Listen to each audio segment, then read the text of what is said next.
Quitting a bad habit is easy, actually. Every self-help account on the internet will tell you that quitting a bad habit comes down to willpower. Like habits are just a moral test you keep failing because you're weak.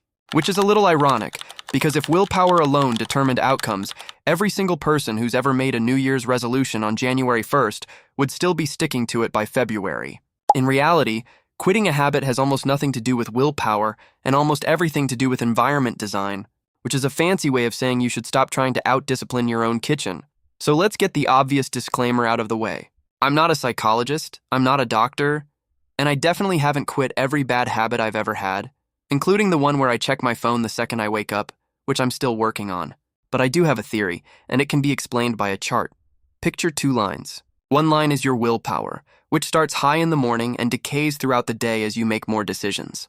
The other line is your exposure to the habit trigger, which stays roughly the same no matter how tired you are.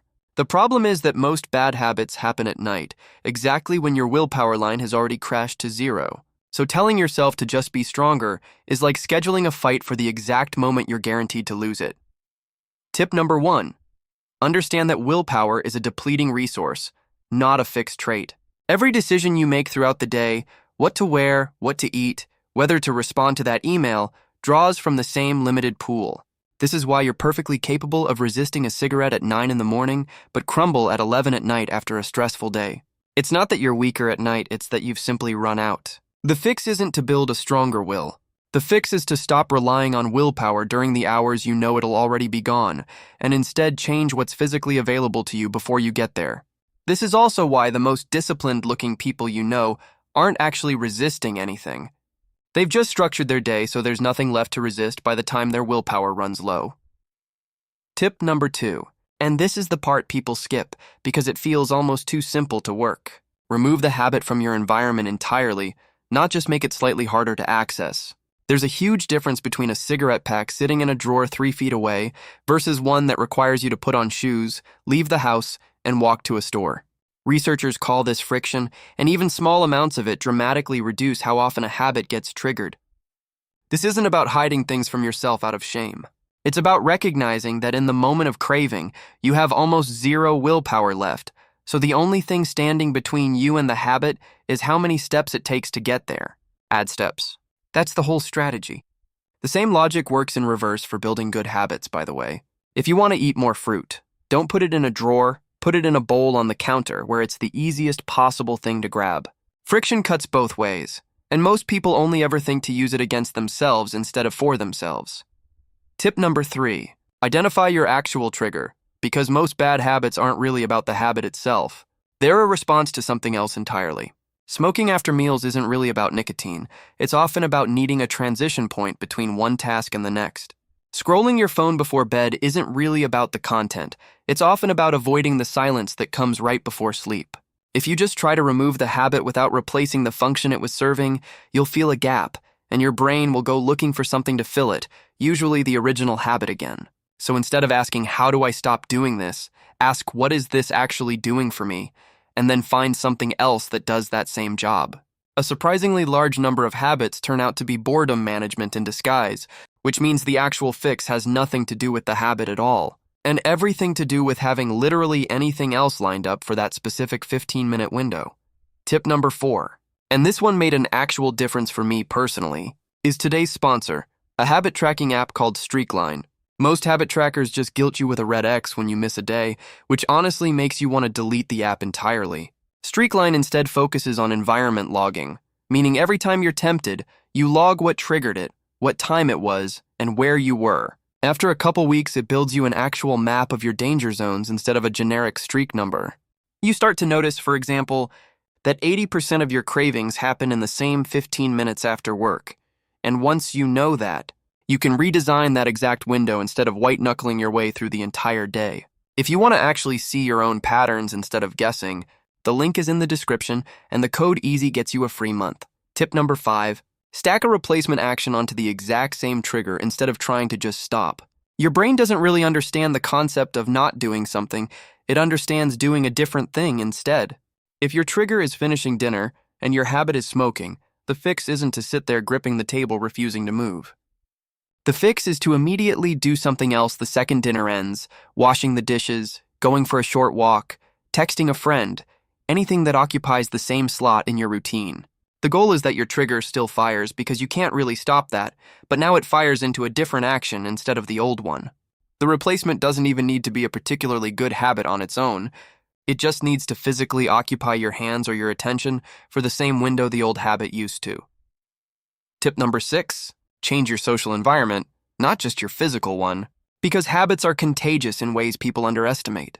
If most of the people you spend time with regularly still do the exact habit you're trying to quit, you're essentially trying to swim upstream against your own social circle every single day.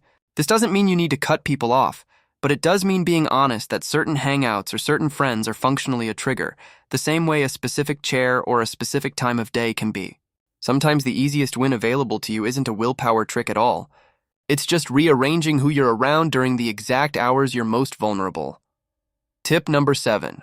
Expect the exponential difficulty curve, because most people quit right before it would have gotten easier. The first few days of quitting anything are actually not the hardest part. They're just the most obvious part, so people brace for them and often get through okay. It's usually somewhere around week 2 or 3, once the novelty of quitting has worn off and life gets stressful again, that people relapse, because they weren't expecting the difficulty to come back after already feeling like they'd won. If you know this in advance, it stops feeling like a personal failure and starts feeling like a predictable phase you can plan around, the same way you'd plan for a flight delay instead of being shocked by it. Tip number 8. Don't rely on a single big moment of decision. Rely on rules you set in advance. In the moment of craving, your prefrontal cortex, the part responsible for long-term thinking, is basically offline, and a more impulsive part of your brain is running the show. This means trying to have a rational debate with yourself at 11 p.m. about whether tonight is the night you finally change is a losing strategy, because the version of you having that debate is not the version of you that set the goal in the first place. Instead, set specific if-then rules ahead of time. When this happens, I do this, so there's no decision left to make in the moment. Just a rule to follow. Write the rule down somewhere you'll actually see it in the moment. Because a rule that only exists in your memory competes directly with a brain that is, at that exact second, working against you. Tip number 9. Track the actual cost over time instead of just the daily discomfort. Because the discomfort of quitting is front-loaded, but the benefit is back-loaded. And that mismatch is exactly why people give up early. It's easy to feel the craving right now and hard to feel the money saved, the hours regained, or the health improved, because those things accumulate slowly and invisibly. Writing down or tracking the running total, whether it's money not spent or days smoke-free, gives you a visible line going up at the exact moment your motivation would otherwise have nothing to hold on to. Tip number 10. And the last one, forgive the setback fast. Because the spiral after the relapse is usually more damaging than the relapse itself. One cigarette or one skipped day rarely ruins anything on its own. What ruins progress is the story people tell themselves afterward, that they've failed completely and might as well give up, which turns one bad decision into a 2-week bad decision. The people who actually succeed long-term aren't the ones who never slip.